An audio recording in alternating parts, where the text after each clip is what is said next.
He's got decent speed with 64, and he's got good scrambling with 95. So he'll be more mobile than the average quarterback, which is good. He's got good arm strength, 88, and good release and good intelligence. So he's a little bit more well-rounded as far as all the attributes than the other two quarterbacks. He just is not an accurate passer. And so I while I think all three quarterbacks are similar in grades, each one offers a little bit different. And I think while the other two offer, one offers arm strength, one offers accuracy, I think David Baker offers a little bit of everything. He just needs to improve in training camp to get up to the next level, whereas the other two could actually be elite if they hit in training camp. And so, yeah, a little bit of reach with the quarterbacks, but you got to do what you got to do in a league with a bunch of vultures. And so, the quarterbacks went quick this year. And so next up, we got the University of Georgia with Shooter, and this is pick 15. And they took offensive lineman. He started out as a tackle. This is John Wayne, which is fitting that he plays for the owner, John Wayne Shooters. He moved him to inside, which is, I think, the best spot for him, just because, I think with pass blocking on the outside, you need to have a guy that's going to be a good pass blocker. And while Wayne has really good strength, he's kind of he's a little bit less mobile with only 29 speed. He has elite potential in run blocking, but only 88 potential in pass blocking. So I don't think he'd necessarily be as great a fit at the outside as he would be inside. He could be a road grader on the inside and really give that team a presence. To go along with some other really good offensive linemen that they have. I think that Georgia is really planning on getting the run game going next year. Maybe slowing down some of those high pace offenses that he plays against by slowing the game down and pounding the ball, tiring out the other team, limiting their opportunities, to throw the ball around. And so it's a good start. This is the first offensive lineman to come off the board. He's got a 38 volatility, so he's a pretty solid, surefire bet that he's going to be a good player. I really like the 96 speed or the 96 strength, so he's going to be tough to move off the ball. Really good pick. I think this is a good one. 36.93 is the default rating, so you can't really beat that. Getting a top 5 type talent offensive lineman at pick 15, and that brings us to number 16, and that's Kentucky, and they went ahead and took another DB. They took free safety Michael Bryant, and this was another pick that I think the owner leaned back and forth whether to take a wide receiver or DB. I know he liked Jetton, and he ended up going with Bryant, who's he's a 33.77 overall on weight on his base weights, which is a lot lower than some of the guys that have been going. But as you can see in most drafts, DBs always get pushed up just because people tend to gravitate towards DBs. And so it's not out of the realm that a player like this is going to get pushed up the board, even though he's lower rated than some guys. And so you're looking at a guy with 82 speed. So he doesn't necessarily have elite speed, but he's got good enough speed, especially at free safety where you don't need to have elite speed. But he's got really good man coverage right off the bat. He's an 80 to a 100, and so right there he's going to be good in the slot if you bring him down in a slot man-to-man coverage. And he's also got good zone potential with 89. Really surefire tackler, 96 potential. And so when it's all said and done, he could be a really upper tier type free safety, especially with his 28 volatility. So I think that played a factor as far as Crazy Razor thinking this is a guy that I know is gonna be what he is on his future ratings. And so he took a little bit of a hit in the speed category to make up for it in a lot of the other categories. Really good player. I like this pick a lot. Michael Bryant, free safety, Kentucky. Alright, so that gets us up to Texas.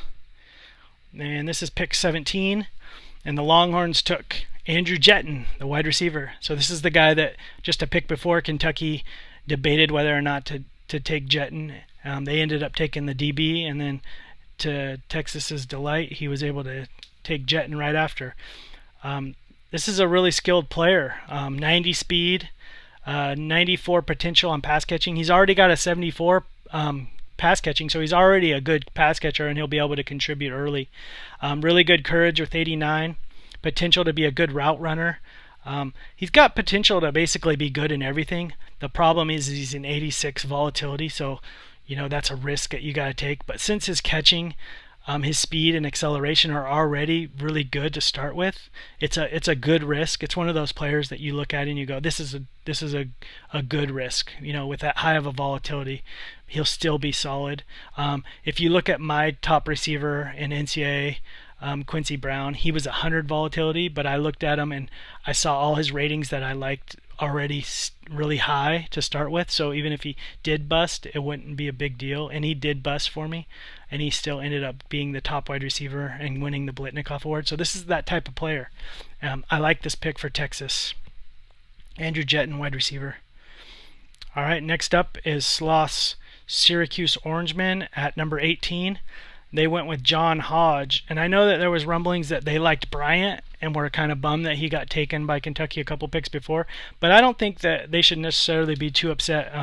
He's a 35-78 overall rating, really similar player to Bryant, with more speed, and it's a lot more speed. I mean, he's a 94. Good intelligence, the ability to be a really good tackler and coverage guy. I mean, he's not as good as Bryant as far as his coverage, but with a 67, 89 man-to-man, I think that he'll be a good player and should fit really well in that team that already has really good DBs. There was one missing piece. I thought when I looked at their team last year, they had really good corners and they had a good safety. They had another safety that was kind of a lower tier, so I'm not quite sure how they're going to fit him in. It looks like they have him at corner for now, but you could see them doing a little bit mixing and matching with that defensive backfield. It really gives them a good foundation to build upon for the future in the corner and the DB room. And that is pick number 18, John Hodge for Syracuse. Okay, and next up we got Army. And this is pick number 19. And they went ahead and took the wide receiver, Sean Eckert.